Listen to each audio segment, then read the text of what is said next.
Hello there, lovely ladies and gentlemen, and welcome to this cinematically spooky looking scene for a Friday the 2nd of September video. Let's try and crack this MIDI Chase problem in Logic once and for all. And I'm going to start this video with an apology because for years, anyone who's followed this channel, I said that one of the benefits of using MIDI in Pro Tools over Logic, and don't get me wrong, there are many benefits to using MIDI in Pro Tools, not necessarily over Logic, but definitely Pro Tools is something that can do MIDI, and I'm very passionate about letting people know that that's the case. But I was wrong. And this is a big shout out to my colleagues at Northampton University, Mark and Stace, for letting me know that I was wrong. And I want to put that right, and we're going to try and do this in under 5 minutes. So I said that one of the benefits of using MIDI in Pro Tools was that, say you've got a 30-second cue. Obviously, I work in the media industry, so say I've been asked by a music supervisor to compose a piece of music or a piece of sound design that lasts for 30 seconds, and they want it to rise from almost silence all the way up to the highest forte you possibly can.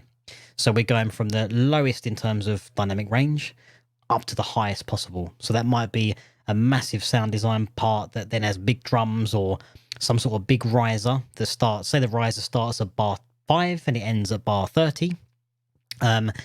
Logic by default will not play. Say you want to put your playhead at like bar 13, it's not going to play any MIDI, whereas Pro Tools does. By default with Pro Tools, wherever you put your playhead, it will talk to your sampler, be that play from East West or contact from Native Instruments. It will talk to that sampler and it will play the sample where it needs to be or where it should be within your sequence. Whereas Logic, you had to keep going back to the start of the MIDI note.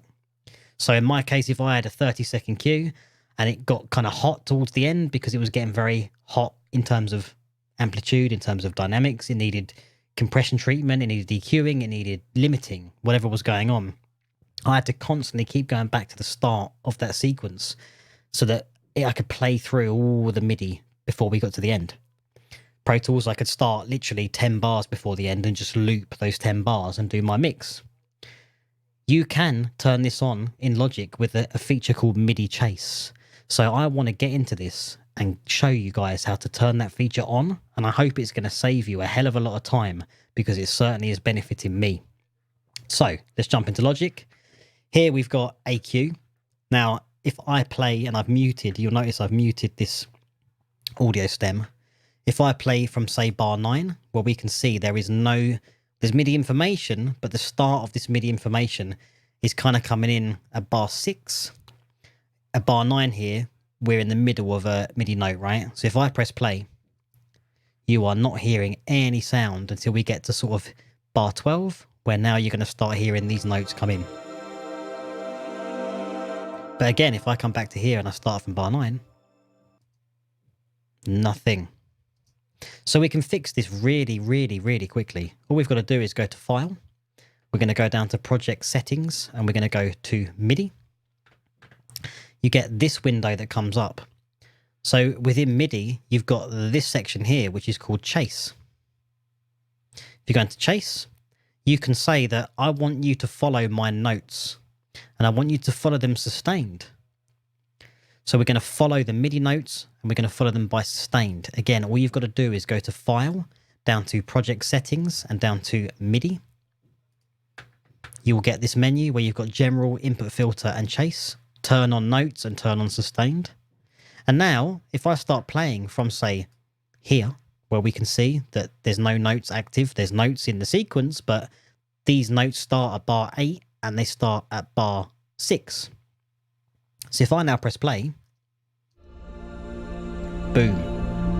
So that means if you want to suddenly hear what things sound like at bar 17, where technically these notes started at bar 15, and this long sustained note started all the way back here at bar 6, when you press play, you are going to hear the entire of your work.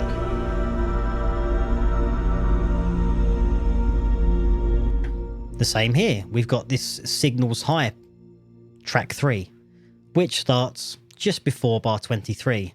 If I put my playhead here at bar sort of halfway through, bar 24, we press play. Now you're going to hear the note as it should sound. That is pretty game-changing stuff, and it's made me have a renewed kind of love and respect for Logic. I really hope that helps you guys out. Thank you very much.